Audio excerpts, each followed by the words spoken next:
জাঁকজমকপূর্ণ আয়োজনে অনুষ্ঠিত হল alumni association of North South University Chattogram আয়োজিত এনএসইউ ফুটবল ফিয়েস্তা 2025।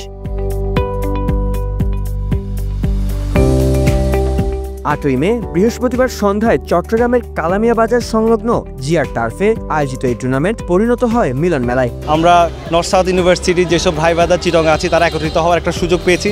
এটার জন্য আমি আয়োজক কমিটিকে মন থেকে ধন্যবাদ জানাচ্ছি। আমরা আশা করব তারা এরপরে এই ধরনের আয়োজনগুলো করবে। It was really a fantastic one program from beginning to till now. আমরা অ্যাজ আ টিম আমরা অনেক দিন পরে একসাথে হয়েছি, সবাই মিলে অনেক মজা হচ্ছে এখানে। অ্যান্ড অ্যাকচুয়ালি অনেক দিন ধরে আমরা চাচ্ছিলাম এরকম কোনো একটা ইভেন্ট হোক। So finally it happens and it actually going well. আমাদের প্রত্যেকটা এক্স স্টুডেন্ট আজকে এখানে এসছেন এবং খুব স্বতঃস্ফূর্তভাবে টিমে ফুটবল খেলছে বিভিন্ন টিম দিয়ে। So we are really proud. আমাদের মধ্যে নর্থ সাউথের যে বন্ডিংটা সেটা আমরা চট্টগ্রাম এবং ঢাকা এবং সব জায়গায় আমরা ছড়িয়ে দেব। নর্থ সাউথ বিশ্ববিদ্যালয়ের প্রাক্তন শিক্ষার্থীদের নিয়ে গড়া এনএসইউ টংস, এনএসইউ প্রোবেশন 101, এনএসইউ নবাবশ, এনএসইউ গ্ল্যাডিয়েটর ও এনএসইউ 101 এই 5টি দল ফুটবল ফিয়েস্তায় অংশ নেয়। তীব্র প্রতিদ্বন্দ্বিতামূলক ফাইনালে এনএসইউ প্রোবেশন 101 দল এনএসইউ নবাবশ দলকে হারিয়ে চ্যাম্পিয়ন হয়। অবভিয়াসলি উইন হই, অবভিয়াসলি খুশি, বাট রিউনিয়ন টুর্নামেন্টটাই আমাদের সবচেয়ে বেশি এক্সাইটমেন্ট। সবার সাথে অনেক বছর পর ইভেন্ট 10 ব্যাচ 01 ব্যাচ সবার সাথে দেখা হয়ে অনেক ভালো লাগছে। টানা 4টা গ্রুপ স্টেজের ম্যাচ আমরা উইন করলাম, দেন সেমিফাইনালও আমরা জিতলাম, দেন ফাইনালে এসে চ্যাম্পিয়ন হলাম। আলহামদুলিল্লাহ, আসলে অনুভূতিটা প্রকাশ করার মতো না। 001 ব্যাচ থেকে শুরু করে 99 ব্যাচ শুরু করে একদম 18-19 ব্যাচ পর্যন্ত আছে।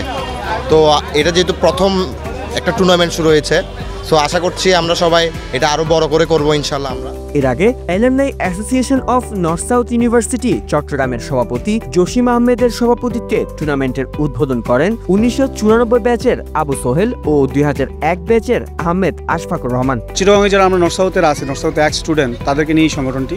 সো সেটারই একটা ধারাবাহিকতায় আমাদের প্রতি বছর কিছু প্রোগ্রাম হয়ে থাকে। তো তার জন্য এবার ফার্স্ট টাইম আমরা একটা ফুটসাল টুর্নামেন্ট করছি, সেখানে 5টি দল, যেখানে সবাই নর্থ সাউথের। সো এটা আমাদের এই টুর্নামেন্টটা এই অল্প সময়ে আমরা আয়োজন করতে পারছি এবং সবাই খুব ভালো একটা সাড়া পাইছি। সো আমরা আশা করব আমাদের যে চিটগাঁয়ে যারা নর্থ সাউথের এক স্টুডেন্টরা আছেন সবাই মিলে আমরা এই সংগঠনকে আরও এগিয়ে নিয়ে যাব এবং সামনে আরও অনেক ভালো ভালো প্রোগ্রাম করার জন্য আমাদের প্রত্যয় রয়েছে। সো আমরা সবাই মিলে চেষ্টা করবো ইনশাল্লাহ। নর্থ সাউথের জন্য এরকম একটা টুর্নামেন্ট অর্গানাইজ করতে পেরে আমি সত্যি নিজে গর্ববোধ করছি। আশা করি আগামী পরিবেশে এর চেয়ে বড় করে আমরা টুর্নামেন্টটা অর্গানাইজ করতে পারবো। আমি থ্যাংক ইউ দিতে চাই আমাদের টাইটেল স্পন্সর ক্লাইমকে অ্যান্ড আদার স্পন্সরদেরকে। আগামী বছর ইনশাল্লাহ আমরা আরও বিগার প্রসপেক্টে আরও বড়সড়ভাবে আমরা টুর্নামেন্টটা আয়োজন করতে পারবো ইনশাল্লাহ। ফাইনাল শেষে পুরস্কার বিতরণী অনুষ্ঠানে উপস্থিত ছিলেন 1993 ব্যাচের শিক্ষার্থী ও এশিয়ান এসআর হোটেলের ব্যবস্থাপনা পরিচালক মোহাম্মদ ইয়াকুব। আজকে এখানে এসে জসিম ভাই যে সুন্দর একটা আয়োজন করেছেন, এজন্য ওনাকে অনেক ধন্যবাদ। এরকম অনুষ্ঠান, এরকম টুর্নামেন্ট আরও প্রতি বছর একবার করলে একটা বন্ধনটা হবে অ্যালুমনিদের মধ্যে। টুর্নামেন্টের সর্বোচ্চ গোলদাতা হন এনএসইউ প্রোবেশন 101 দলের পাভেল, সেরা গোলরক্ষক এনএসইউ প্রোবেশন 101 দলের মান্নান এবং প্লেয়ার অব দ্য টুর্নামেন্ট হন এনএসইউ প্রোবেশন 101 দলের তারেক। পারস্পরিক ভ্রাতৃত্ব বাড়াতে এমন আয়োজন ভালো ভূমিকা পালন করবে বলে বিশ্বাস alumni association of North South university চট্টগ্রামের সদস্যদের।